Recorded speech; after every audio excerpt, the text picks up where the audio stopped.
Et coucou les amis, j'espère que vous allez bien.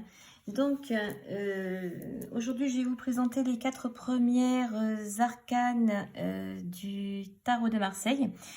Sur mon compte Instagram, vous avez pu suivre ces 4 cartes, une carte par semaine avec un petit résumé en dessous. Là je me suis dit, je vais faire la vidéo pour vous expliquer vraiment de vive voix quelles sont ces 4 arcanes du tarot de Marseille.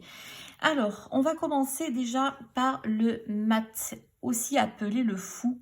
Les 22 arcanes du tarot de Marseille, donc ces 22 arcanes majeures, en fait, c'est le voyage de ce petit bonhomme-là qui est le fou, qui est un peu comme l'adolescent qui se lance dans la vie, que rien ne peut arrêter. Il va un petit peu vers l'inconnu, vous voyez, il a un bâton pour se déplacer, il a un petit baluchon avec pas grand-chose dedans, il y a un petit chien qui lui mord le derrière et qui déchire son pantalon, mais ça ne l'empêche pas d'avancer. Donc il va d'un pas sûr, il va vers ce cheminement qui lui est ouvert, qui va lui permettre de devenir un adulte responsable, d'apprendre des choses, de passer par différentes phases, les différentes phases de la vie. Donc cette carte a aussi un côté négatif. Donc moi, quand je fais les tirages, je fais côté positif, côté négatif. Certaines personnes tirent aussi les cartes à l'envers. Moi, à l'envers, j'aime pas trop ça. Donc je préfère les mettre d'un côté. Je fais à gauche pour le positif, à droite pour le négatif, au milieu pour la conclusion. Pour moi, c'est plus logique.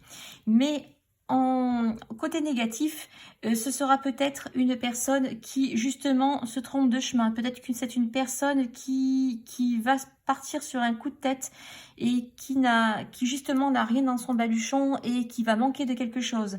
Peut-être une personne qui ne sait pas où elle va. Donc ça, c'est le côté négatif. On va passer ensuite au battleur. Alors le battleur, c'est l'arcane numéro 1. Alors on ne dit pas une arcane, on dit un arcane. Et on ne dit pas une carte, mais une lame. C'est comme ça que ça marche. Donc le battleur, en fait, c'est l'adolescent, c'est l'apprenti, c'est la personne qui a vraiment, vous voyez, il a tout sur la table, hein, il a tous les outils, il a tout ce qu'il faut, il a le savoir-faire, il a les idées, il a l'envie de faire, il a cette petite étincelle de, comment je pourrais dire, il invente des choses, il a vraiment tout à sa portée, il a la magie dans ses mains, ce battleur. Et donc, vous voyez, je ne sais pas si vous voyez son chapeau qui est en forme de 8. Le 8, c'est l'infini. Et donc, ce battleur, il va pouvoir, il a toutes les cartes en main. Il a toutes les cartes en main pour réussir. C'est vraiment l'étincelle. Je veux essayer. J'ai tout sur la table. Qu'est-ce que je fais avec ça? Donc, il va pouvoir avancer justement et fabriquer, inventer de magnifiques choses. À l'inverse, si cette carte sort en négatif, c'est une personne qui va procrastiner, c'est-à-dire qui va remettre les choses au lendemain. Bon, il a un truc dans la main, mais il n'a pas envie, il va le poser. Ou alors, c'est un manque de savoir-faire. Ou il va faire des choses, il va les commencer, il va pas les finir. Il n'a pas la maturité, etc., etc. Donc voilà ce côté négatif. Nous passons ensuite à la papesse. Alors la papesse, dans certains jeux, elle est présentée comme une jeune femme. Dans beaucoup d'autres tarots, c'est une vieille femme au contraire qui a la connaissance. Elle est en retrait, elle ne parle pas, elle est silencieuse, mais elle a la connaissance. Elle a le livre de la connaissance sur ses genoux. C'est la seule carte où vous verrez que le petit chapeau, là, la petite tiare, sort du cadre. Du moment qu'elle sort du cadre, ça veut dire qu'elle a la connexion aux énergies. Elle a l'intuition. Donc, c'est une personne qui en fait peut vous aider, peut vous apprendre des choses, mais elle va rester toujours en retrait. Elle ne va pas être une grande oratrice. En fait, elle est un peu renfermée sur elle-même.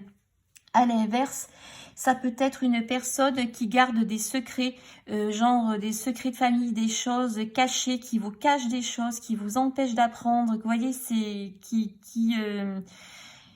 comment je pourrais dire, une personne qui vous empêche de vous élever. Donc ça, ce sera sur le côté négatif. Et ensuite, on va finir ces 4 cartes par celle-ci, qui est l'impératrice.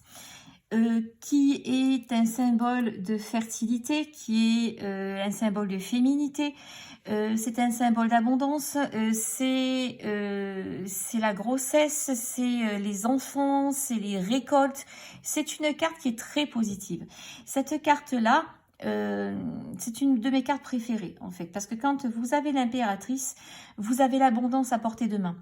Dans un autre sens, si vous la tournez si vous la tirez à l'envers ou si vous la tirez du côté négatif, c'est justement des problèmes au niveau de l'abondance, des problèmes au niveau de l'enfantement, une fertilité qui n'est pas là, une féminité qui est cachée, quelqu'un qui, par exemple, n'est pas sûr de sa féminité, qui ne va pas aller de l'avant, qui ne va pas faire en sorte de récolter, de semer et de récolter ce que la vie lui propose et lui met sous les mains. Voilà, pour ces 4 cartes-là. Donc sur le compte Instagram et sur la page Facebook, à partir de la semaine suivante, on va recommencer avec les 4 arcanes suivantes, la 4, 5, 6, 7, et à la fin des 4, je vous referai une petite vidéo pour vous expliquer tout ça. Donc voilà, j'espère que ça vous aura plu, que ça va vous faire comprendre des choses, et je vous souhaite une très bonne journée à tous. À bientôt les amis.